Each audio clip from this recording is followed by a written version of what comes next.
America के central command यानी CENTCOM ने ईरान के खिलाफ एक बेहद सटीक और ताकतवर एयर स्ट्राइक को अंजाम दिया है। ये हमला स्ट्रेट ऑफ होर्मुज के पास हुआ, जो दुनिया के सबसे अहम तेल रास्तों में से एक है।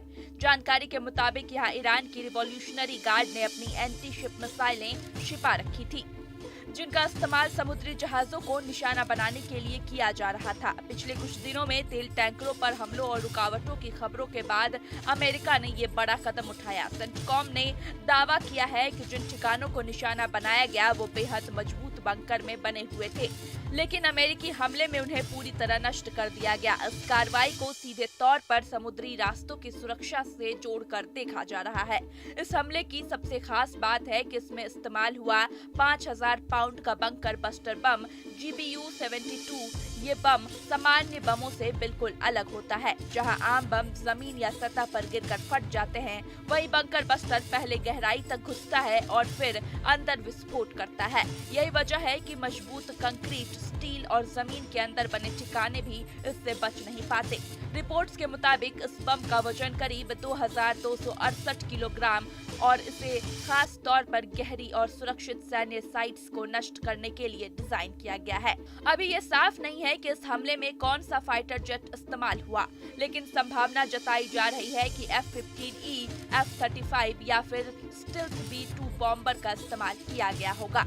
अगर इसके असर को समझना हो तो पहले इस्तेमाल हो चुके 2000 पाउंड के BLU-109 बम को देखना होगा, जो मजबूत कंक्रीट को भी तोड़ देता है। टेस्ट फुटेज में देखा गया है कि ऐसा बम गिरने पर जमीन में गहरा गड्ढा बनता है, लोहे के ढांचे टूट जाते हैं और चारों तरफ मलबा फैल जाता है।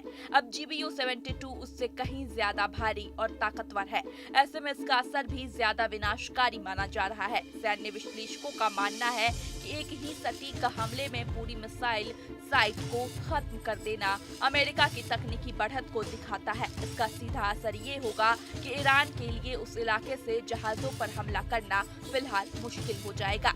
अब सवाल उठता है कि ये हमला क्यों किया गया। दरअसल स्ट्रेट ऑफ होर्मुज से दुनिया का करीब 20% तेल गुजरता है और यहाँ किसी भी तरह की अस्थिरता सीधे ग्लोबल इकोनॉमी को प्रभावित करती है। हाल के दिनों में ईरान पर आरोप लगे हैं कि उसने इस इलाके में तेल टैंकरों को रोकने और डराने की कोशिश की। इसके अलावा खार्ग आइलैंड, जहाँ से ईरान का बड़ा हिस्सा तेल एक्सपोर्ट होता है, पहले भी अमेरिकी निशाने पर रह चुका है। ऐसे में ये हमला सिर्फ एक सैन्य कार्रवाई नहीं बल्कि रणनीतिक संदेश भी माना जा रहा है कि अमेरिका इस अहम समुद्री रास्ते को हर हाल में खुला रखना चाहता है। रिपोर्ट्स ये भी इशारा कर रही है कि अमेरिकी नौसेना और मरीन फोर्स इस इलाके में अपनी मौजूदगी बढ़ा रही है। फिलहाल ईरान की तरफ से इस हमले पर कोई आधिकारिक प्रतिक्रिया नहीं आई है, लेकिन हालात तेजी से बदल सकते हैं। अगर ईरान जवाबी कार्रवाई करता है, चाहे वो मिसाइल हो या ड्रोन अटैक, तो स्ट्रेट ऑफ होर्मुज में तनाव और बढ़ सकता है।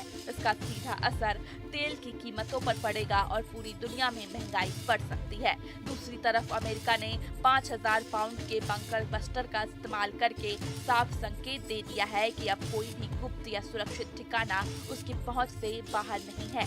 आने वाले दिनों में ये देखना अहम होगा कि क्या ये हमला सिर्फ एक चेतावनी है या फिर मिडिल ईस्ट में एक बड़े टकराव की शुरुआत है। आपका क्या कहना है इस वीडियो को लेकर, हमें कमेंट करके जरूर बताइएगा। और बाकी कैसे और खबरों के लिए देखते रहिए न्यूज नेशन का डिजिटल प्लेटफॉर्म। अमेरिकी राष्ट्रपति के आदेश पे होर्मुज पर अमेरिकी वायुसेना ने अब तक का सबसे भीषण हमला बोला है। अमेरिका और इजराइल होर्मुज से लेकर खार्ग तक हवाई हमले कर रहे हैं। होर्मुज से खार्ग तक की दूरी 400 किलोमीटर के आसपास है, लेकिन इसके साथ ही ट्रंप ने अपने सैन्य और रणनीतिक सहयोगियों से होर्मुज में बैटलशिप भेजने की अपील की है।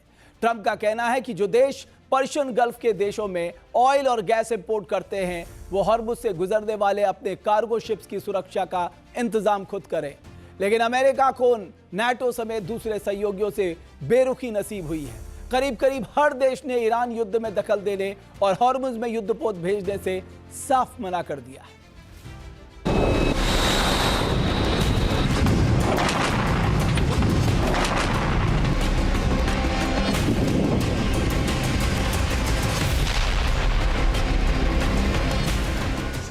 अमेरिकी राष्ट्रपति ट्रंप ने ऑपरेशन होर्मुज का ऐलान कर दिया है। होर्मुज स्ट्रेट से लेकर खार्ग तक मौजूद IRGC नेवी के सैन्य ठिकानों, अंडरग्राउंड नेवल बेस समेत दूसरे नेवल एसेट को टारगेट किया जा रहा है। अमेरिकी एयरफोर्स ने 5000 पाउंड के बंकर बस्टर बम से हॉर्मुज स्ट्रेट को धुआं कर दिया। अमेरिकी और इजरायली एयरफोर्स की तमाम कोशिशों के बावजूद IRGC हॉर्मुज पर अपना कंट्रोल छोड़ने को राजी नहीं है। इस बीच ट्रंप ने अपने सहयोगी देशों से हॉर्मुज में फ्रीडम ऑफ नेविगेशन सुनिश्चित करने के लिए अपने बैटलशिप भेजने की अपील की है। हम इस जंग में शामिल नहीं हैं, इसलिए फ्रांस हॉर्मुज को फिर से खोलने या मुक्त कराने के अभियानों में कभी भाग नहीं लेगा।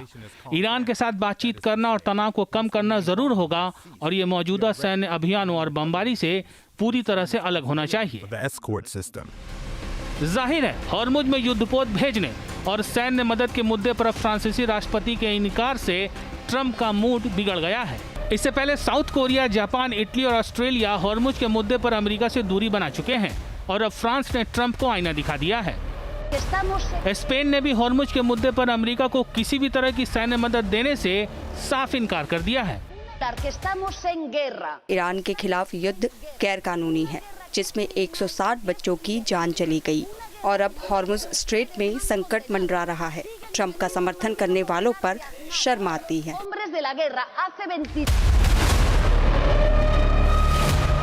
लेकिन बड़ा सवाल यह है कि हॉर्मुज के मुद्दे पर अमेरिका के सहयोगी देशों की इस बेरुखी की वजह क्या है। जियोपॉलिटिकल एक्सपर्ट्स का मानना है कि नाटो समेत अमेरिका के सहयोगी देश ट्रंप के एकाएक ईरान पर किए गए हमले से खफा हैं। इन देशों को अपनी ऊर्जा सुरक्षा की भी फिक्र है। दुनिया में हर दिन करीब 100 मिलियन बैरल तेल की खपत होती है और इनमें से 20% हॉर्मुज से गुजरता है। Capital management company capital economics के मुताबिक यूरोपियन यूनियन को अपनी गैस का लगभग 10% सीधे कतर से मिलता है, जबकि ब्रिटेन करीब 2% नेचुरल गैस कतर से लेता है। अगर यूरोप और नाटो के देशों ने हॉर्मुज पर कोई सैन्य एक्शन लिया तो IRGC हॉर्मुज से बाब अल मंदाब तक इनकी ऑयल सप्लाई में खलल पैदा कर सकता है।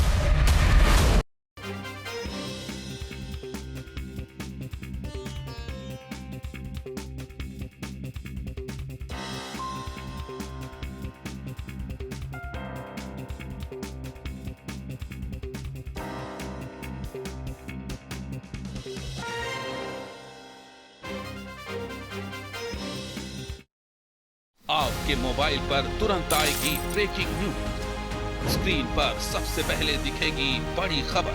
देश दुनिया की हर खबर एक जगह। अब आपके मोबाइल पर तुरंत फटाफट इंस्टॉल कीजिए न्यूज नेशन ऐप और रखिए खुद को अपडेट। आपके मोबाइल पर तुरंत आएगी ब्रेकिंग न्यूज।